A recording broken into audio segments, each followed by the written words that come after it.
Assalamualaikum warahmatullahi wabarakatuh. Waalaikumsalam warahmatullahi wabarakatuh. Terima kasih murid-murid saya sudah datang di ruangan ini. Jadi pada hari ini kita akan melakukan proses bimbingan belajar. Nah, sebelum kita mulai proses bimbingan belajarnya, saya akan perkenalkan nama, selanjutnya kalian.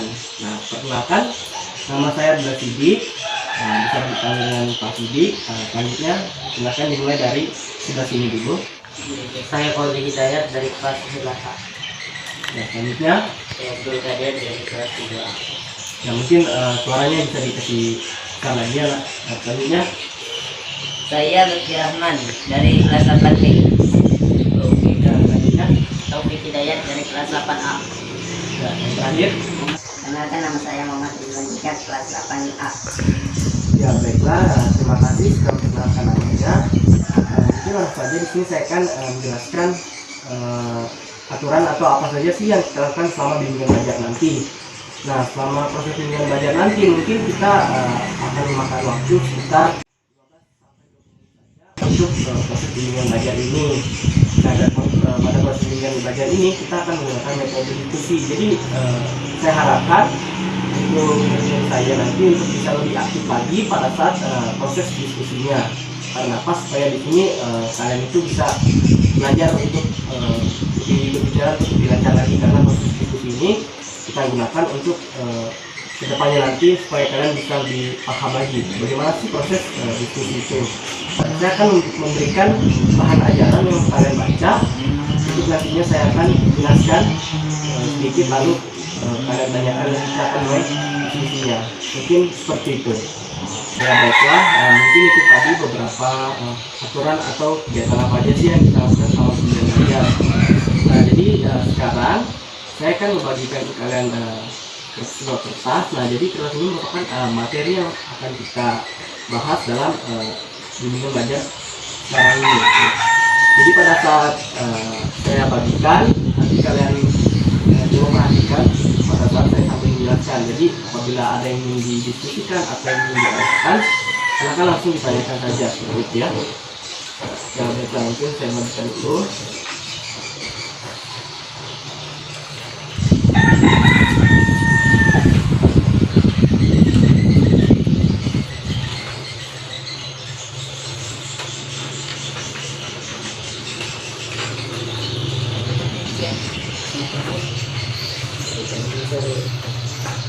Ya baiklah, silakan kertasnya dipegang satu. Jadi pada materi bimbingan belajar kali ini yang saya akan jelaskan yaitu tentang narkoba.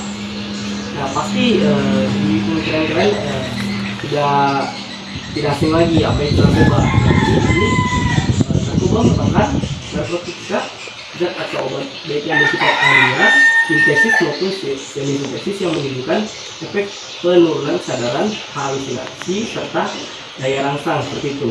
Nah, jadi narkoba ini merupakan obat-obatan yang pastinya ada beberapa yang bisa digunakan untuk seperti kesehatan, dan juga apabila obat-obat narkotika ini terlalu berlebihan digunakan, kalian akan merasakan seperti efek atau efek yang diberikan seperti halusinasi seperti itu. Obat-obatan tersebut dapat menimbulkan kecanduan jika pemakaiannya berlebihan. Pemanfaatan dari zat-zat itu adalah sebagai penghilang nyeri serta memberikan ketenangan. Penyalahgunaannya bisa terkena sanksi hukum untuk mengetahui apa saja jenis dan bahaya narkoba bagi kesehatan seperti itu. Narkoba ini ada beberapa jenis seperti itu, dan juga apabila kalian menyalahgunakannya bisa sampai langsung begitu. Mungkin lanjut di bagian jenis-jenis narkoba. Nah, yang pertama di sini ada narkotika golongan 1. Nah, yaitu dia seperti ganja, sangat berbahaya jika dikonsumsi karena beresiko tinggi menimbulkan efek kecanduan seperti itu. Selanjutnya narkotika golongan 2. Nah, sementara narkotika golongan 2 itu dimanfaatkan untuk pengobatan asalkan sesuai dengan resep dokter. Jenis dari golongan ini kurang lebih ada 85 jenis. Beberapa diantaranya seperti morfin.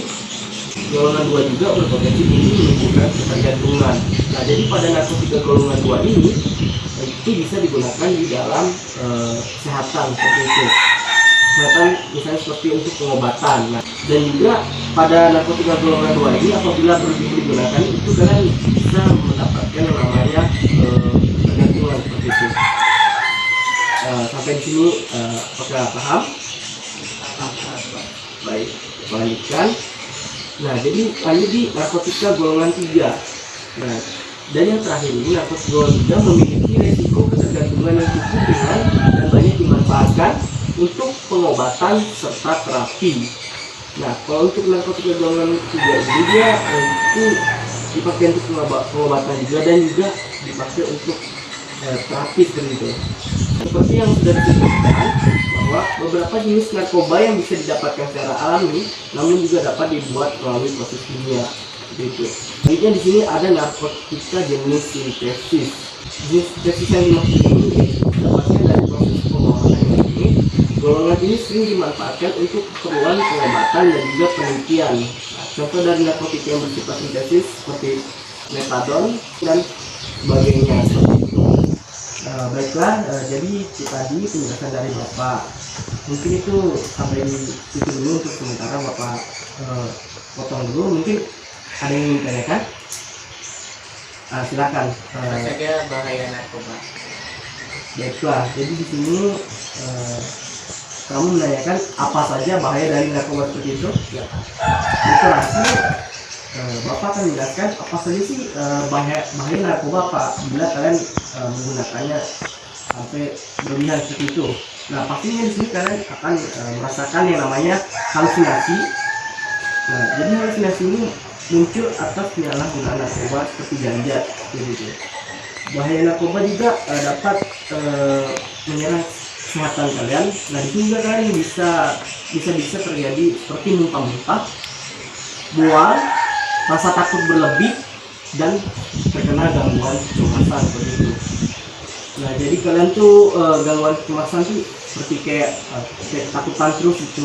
Kalian akan merasakan seperti kayak sakau. Kalau orang pada umumnya orang bilang itu sakau gitu.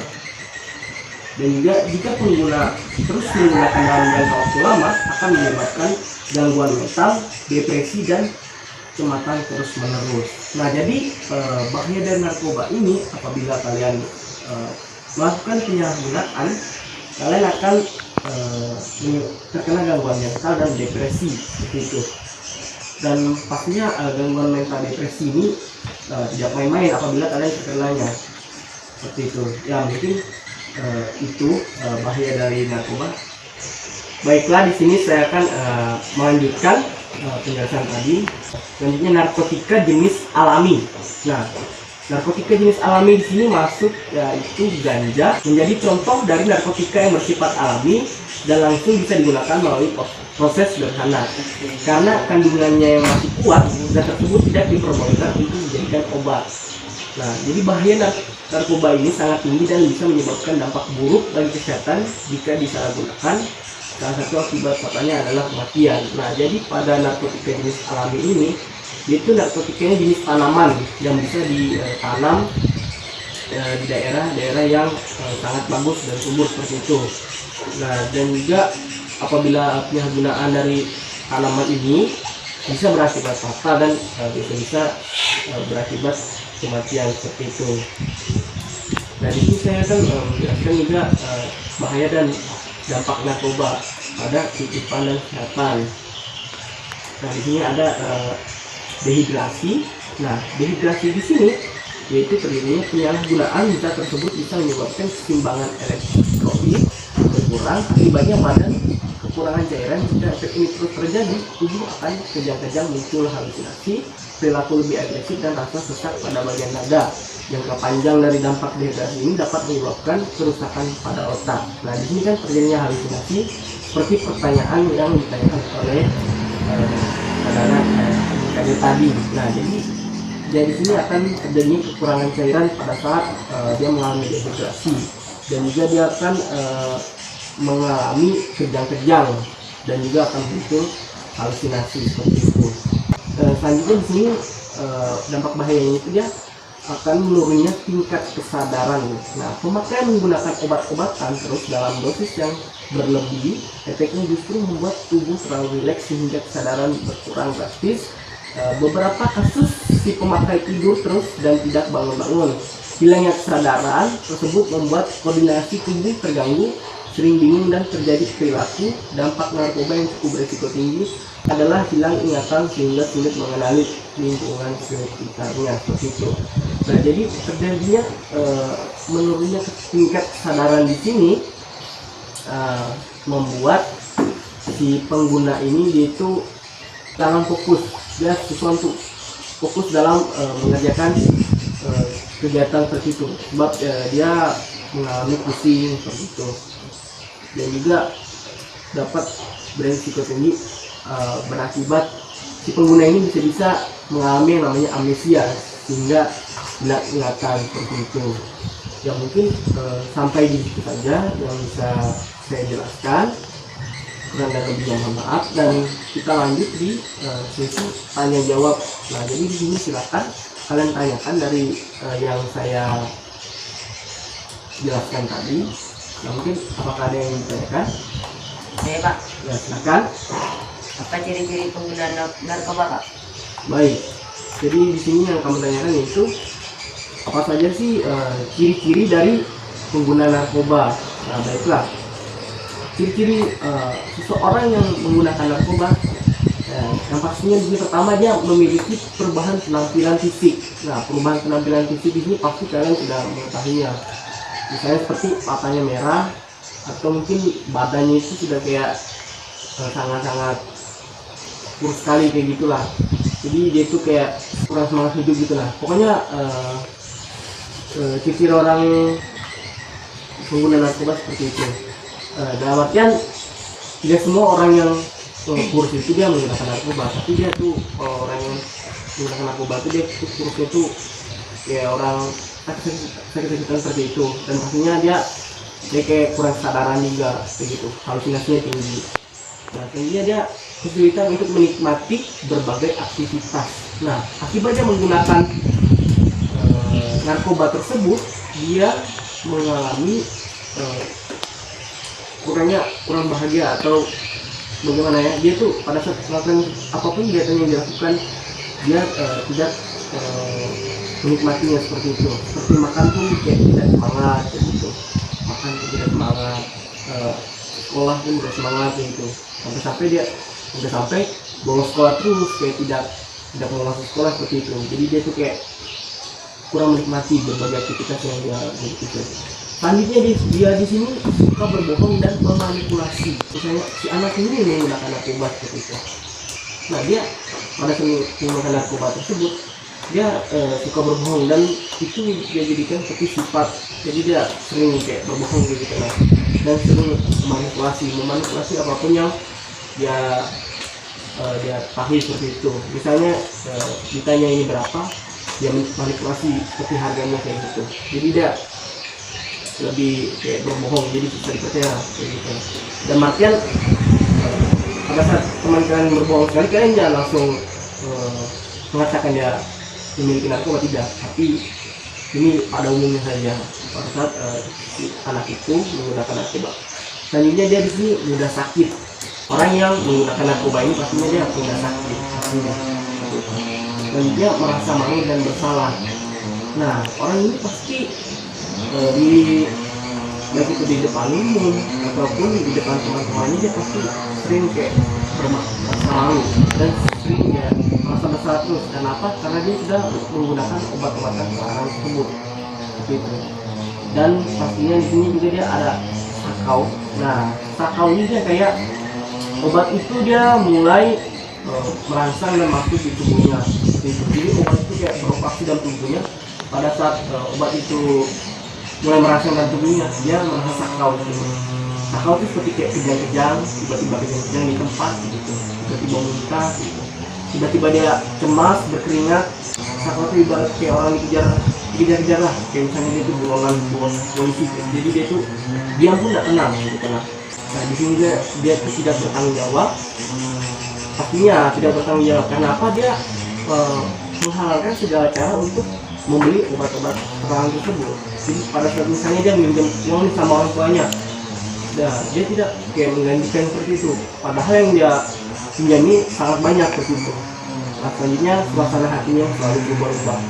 Jadi dia itu suasana hatinya itu tidak menetap, kayak berubah-ubah. Kadang-kadang tiba-tiba tertawa sendiri, tiba-tiba marah seperti itu.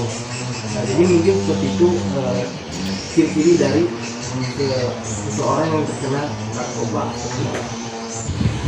Ya baiklah, terima kasih untuk saudara Rizky sudah bertanya tadi. Mungkin selanjutnya apakah ada yang ingin bertanya? Ya Pak, Silakan. cara mencegah narkoba. Baiklah, terima kasih. Ya, tadi dia bertanya cara mencegah narkoba seperti itu. Nah, jadi di sini saya akan jelaskan bagaimana sih cara mencegah narkoba. Cara mencegahnya itu dengan kalian harus menjaga pergaulan kalian. Pastinya kalian sudah mengetahui dari awal tadi yang saya jelaskan ciri-ciri orang menggunakan narkoba, bahaya narkoba seperti itu. Nah, pasti kalian sudah mempelajari ciri-ciri, pasti kalian sudah tahu sama saja sih menggunakan narkoba seperti itu. Pasti di lingkungan kalian sudah paham. Nah, jadi pertama pastinya kalian harus menjaga pergaulan kalian seperti itu, dan juga kalian itu memperkuat pertahanan spiritual. Karena kan kalian ini kan agama Islam pastinya seperti itu kan. Nah, jadi dengan penguatan spiritual seperti sholat, seperti ibadah kalian itu kalian perkuat sehingga kalian menjauhkan diri dari hal-hal seperti itu. Nah, selanjutnya di sini juga untuk tidak mencoba. Nah, jadi pada saat pastilah ada beberapa kalian ngumpul, ada mungkin salah satu yang kayak memberikan kayak gitu. Nah, jadi kalian janganlah untuk mencobanya sekalipun seperti itu. Pastinya pada saat kalian mencobanya, walaupun sekali pasti kalian akan keluar seperti itu. Jadi jangan untuk mencobanya. Selanjutnya memiliki hobi dan aktivitas positif. Jadi jika kalian memiliki hobi, silakan lakukan hobi kalian seperti itu. Misalnya hobi bermain bola, seperti berenang gitu, itu kan hobi olahraga seperti itu. Dan juga melakukan aktivitas positif, seperti menjaga kelompok, mengajarkan PR, sekolah gitu. Jadi untuk melakukan aktivitas positif seperti itu supaya kalian lupa dengan kegiatan itu, seperti menggunakan narkoba seperti itu. Selanjutnya berpikir jangka panjang dan ingat masa depan.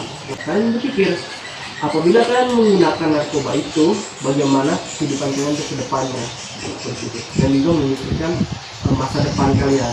Nah, masa depan dalam artian pada saat sukses kalian kan ada yang menjadi dokter, jadi guru seperti itu. Nah, pasti kalian harus memikirkan itu. Apabila kalian ingin mencobanya, kalian harus memikirkan masa depan kalian. Nah, mungkin itu saja yang bisa saya jawab. Apakah sudah jelas?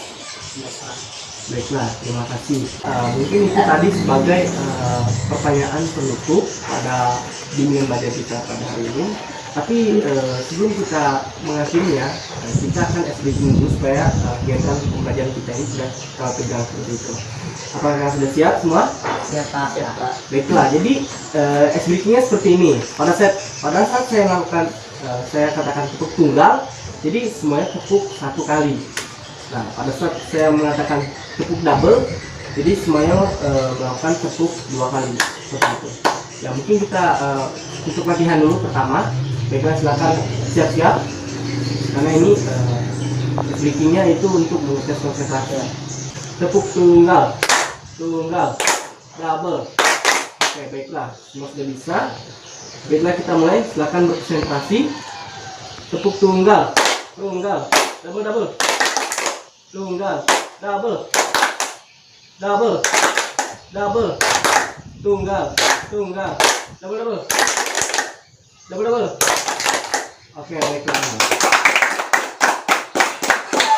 Ya, baiklah, itu tadi itu yang Bapak berikan kepada kalian supaya kita itu tidak terlalu tegang dalam proses bimbingan belajar tadi. Nah, mungkin sini Bapak akan coba menarik kesimpulan dan mencoba mengevaluasi proses bimbingan belajar kita ini. Nah, pada kesimpulan hari ini, alhamdulillah proses bimbingan belajar kita berjalan dengan lancar, walaupun tidak semua aktif, tapi yang Bapak harapkan di sini kalian sudah tahu seperti itu. Kira-kira bagaimana sih diskusi yang lancar itu seperti apa? Artinya apakah harus adanya timbal balik saling bertanya seperti itu. Dan juga tadi proses executingnya juga sudah bagus. Di situ juga executing itu melatih konsentrasi kalian. Dan juga di sini Bapak ingin memberikan motivasi dan harapan pada kalian supaya untuk kedepannya pada saat proses diskusi kalian bisa lebih fokus lagi, seperti itu, lebih bisa memanfaatkan proses diskusi itu seperti apa sih, kayak gitu. Dan juga kedepannya semoga kalian sukses pastinya, dan juga semoga kalian mendapatkan apa yang kita inginkan itu kedepannya, seperti itu. Apakah ada yang ingin kita bahas lagi atau sudah selesai? Selesai Pak. Baiklah, apabila sudah tidak ada lagi yang ingin dibahas, mungkin itu saja. Mungkin kalian bisa balik seperti itu. Mungkin kurang dan lebihnya mohon maaf. Apabila saya ada kata, wassalamualaikum warahmatullahi wabarakatuh. Waalaikumsalam.